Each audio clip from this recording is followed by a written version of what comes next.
All right, we're on the play, match 3 of this league with Looting RUG Delver. How is this hand? Good lord. So if we keep this and we cast Looting, we're basically taking a mulligan anyways, but I don't know what I actually want, so I think I'm just going to take a regular mulligan here. That's debatably better. I'm going to keep this. Don't think this is worth going to 5 over. We're still looking pretty weak to aggro, but we're going to grab a Steam Vents, cast a Serum Visions, and see if we can find a threat or some removal.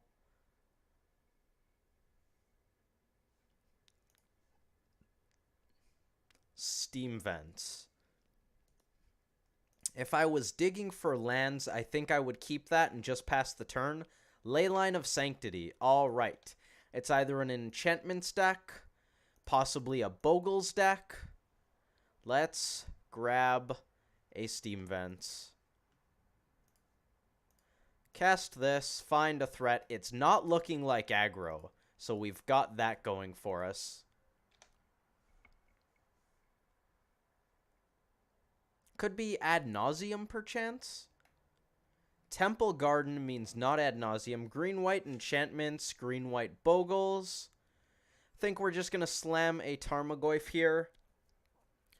If they have a 2-mana enchantment, we're not going to get to denial it, but I think we're better off just being aggressive. Probably want the Breeding Pool, given that our hand is very blue. I don't hate being able to go Serum Visions and then denial. I feel like this is Bogles, but it could be enchantments. They missed a land. All right, that means we just put the pressure on, right? I feel like that means we just put the pressure on. Let's swing for 2. Maybe you're supposed to Visions first, but I kind of want to slam Pyromancer.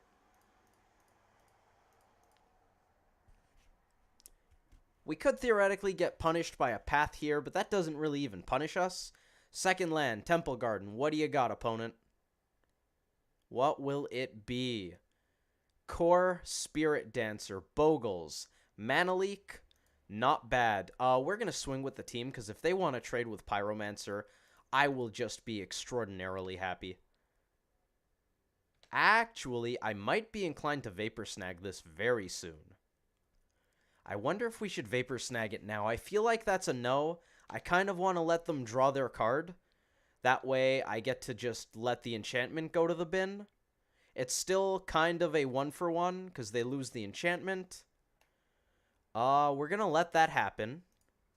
So they're going to draw a card. I also want to hold up Mana Leak in case they have another Bogle here. I might even take 3 on the chin for the option to hold up Mana Leak in case they have a post-combat Bogle. I'm definitely considering it. I don't really like it, though. We could always just Mana Leak enchantments that go on the Bogle. I think we're going to bounce this before it comes down. I also think I should have cast Serum Visions, given that we just have the option to Vapor Snag this, and we're probably not casting Mana Leak this turn. So I feel like we should have Visions down, more stuff going on, extra token. I think that was a bit of a misstep on my part. Bogles, not a great matchup. Definitely not a great matchup. Probably straight up bad. Something you beat by racing, using engineered explosives, or a very early sweeper after they stumble. Not favorable in the slightest. Bogles is the kind of deck that picks on interactive decks that can't race it because, well, you can't really interact with hexproof creatures very easily. This is a Hyena Umbra, which is not going to allow them to do much in terms of Vapor Snag. I am not looking to destroy your Spirit Dancer, opponent. They're going to head over to combat. I'm going to make them pick this up. Let's not.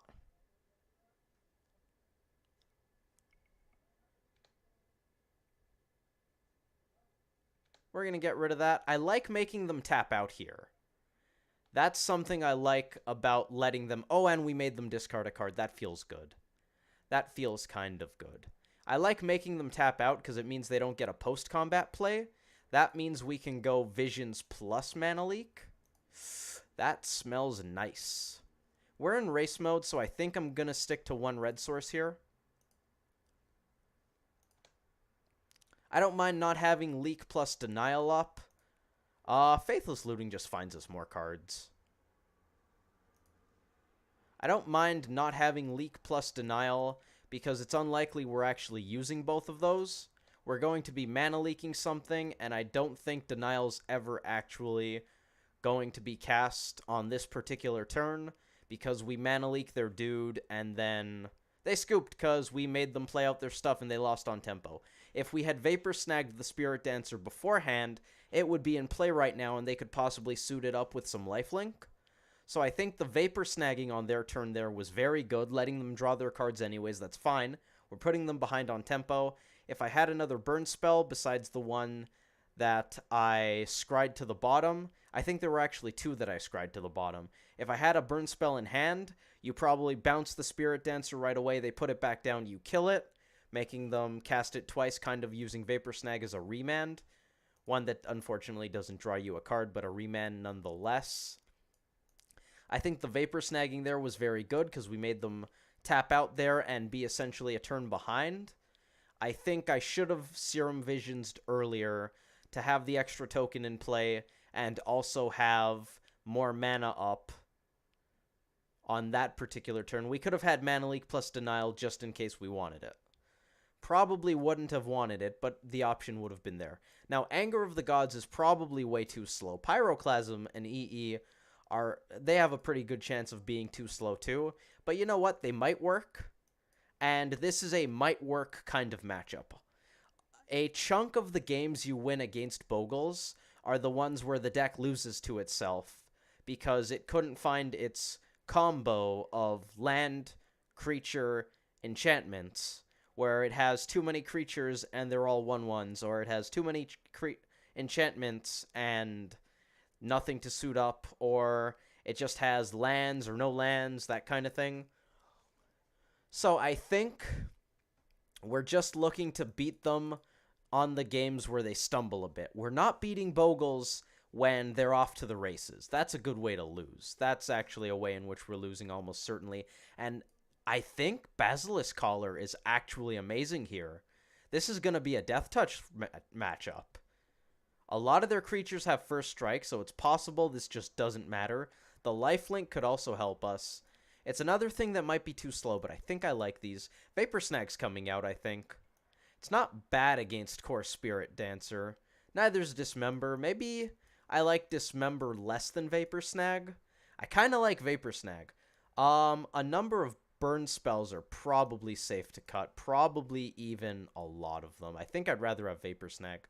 You know what? That's not necessarily true because you can bolt Core Spirit Dancer.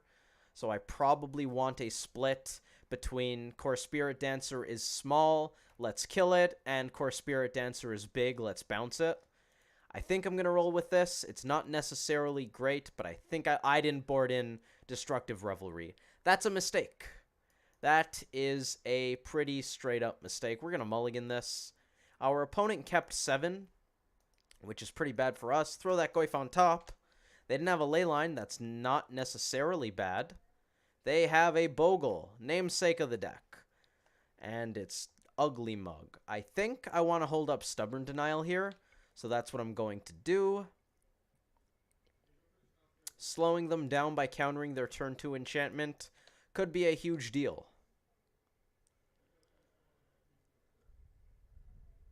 Could also not be a huge deal, but it could be.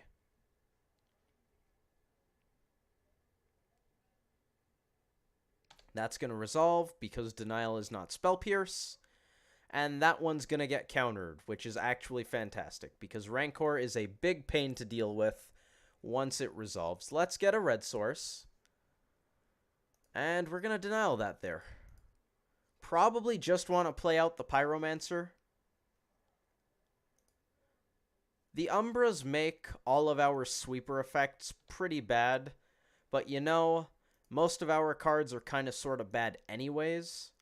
So I think the sweepers just having a chance makes them worth it. I'm probably fine just getting a basic forest here. I'm going to play out my Tarmogoyf. I think the life is going to matter a lot more than the double red. If I want double red, I can get a Stomping Ground after. Steam Vents, actually. We would get a Steam Vents. Them pathing here means their dude's kind of sort of small-ish. Island or red source? Let's get a red source because of Pyromancer. We can already go Pyromancer plus Visions.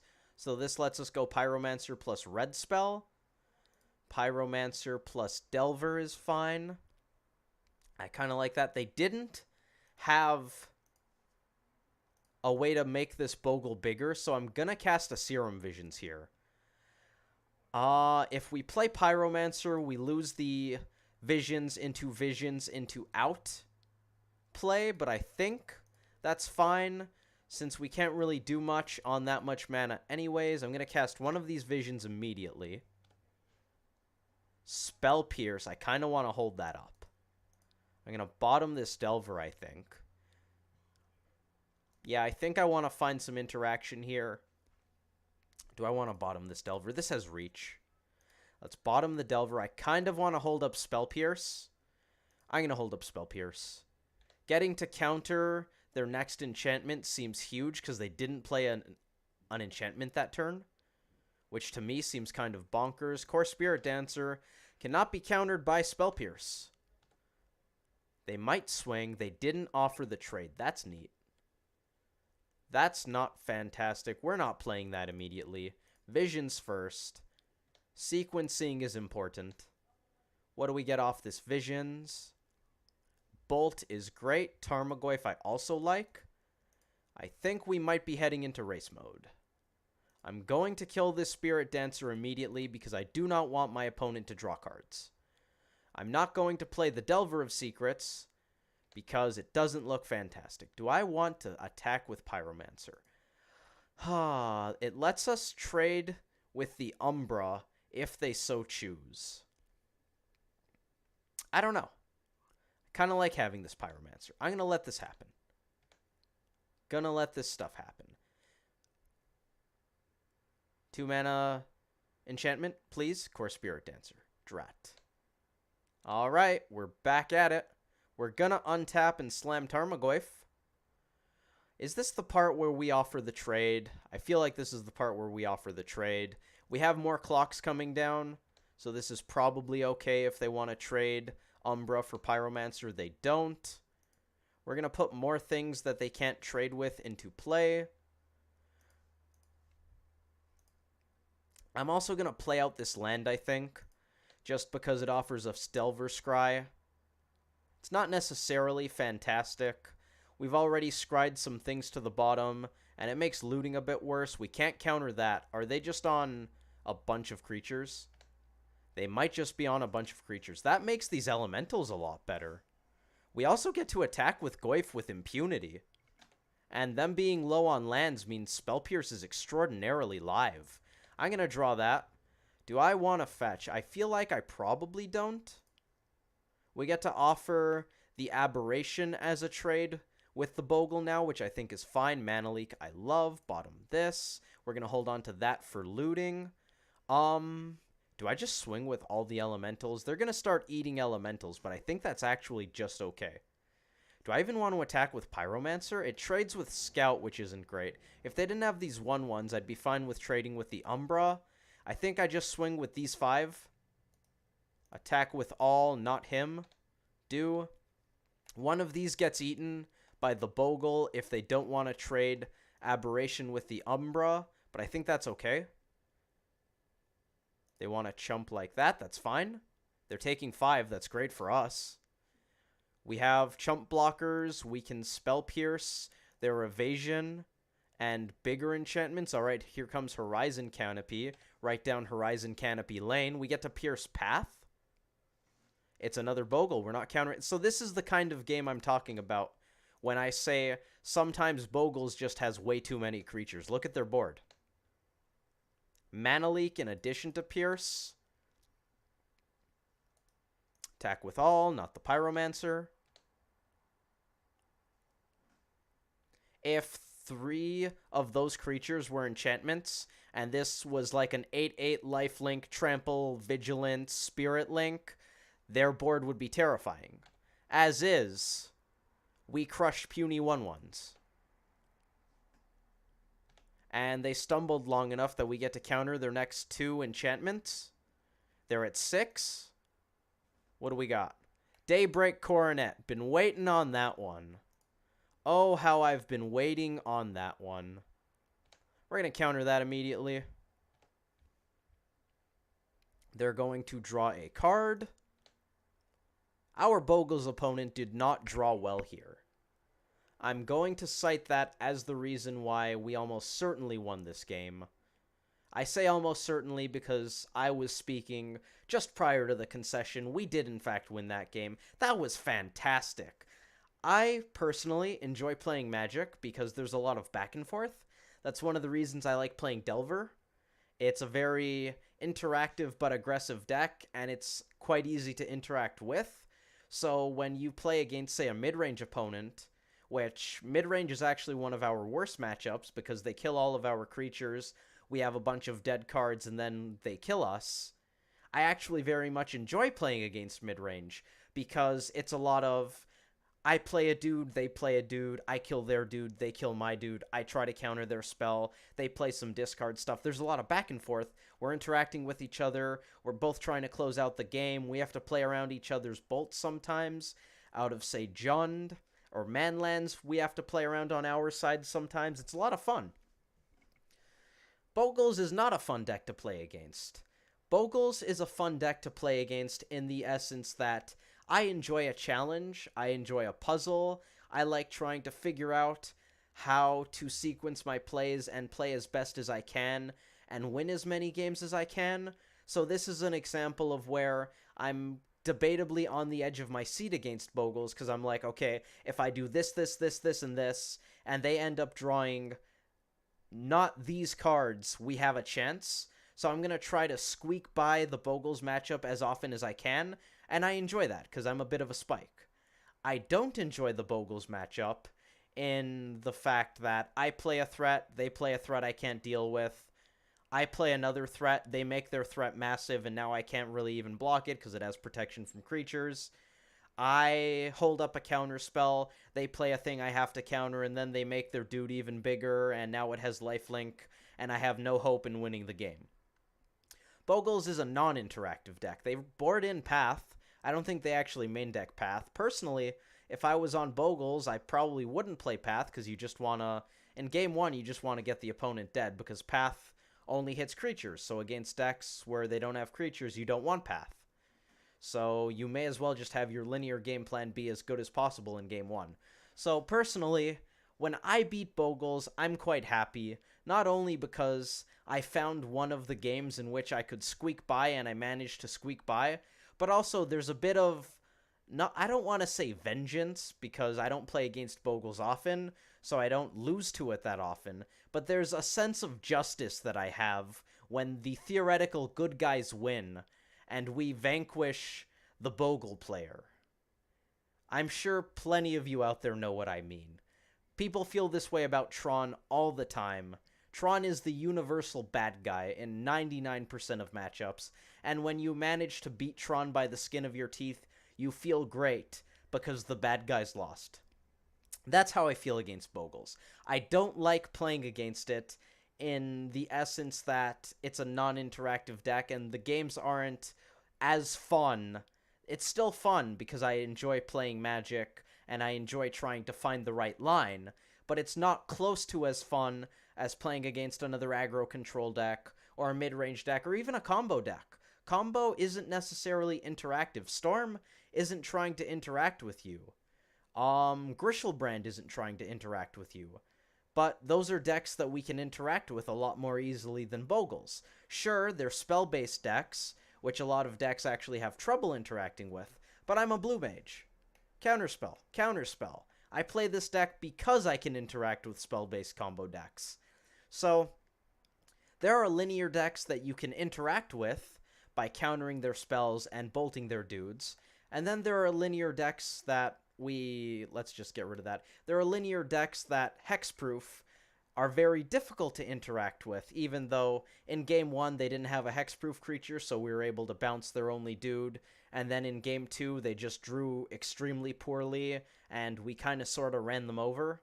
Although, a win on turn 8 by concession is definitely not run over, but I digress.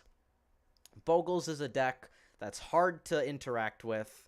I don't like playing against it as much as other decks, and that's why I like so much when I win against it. And 2-0 nonetheless.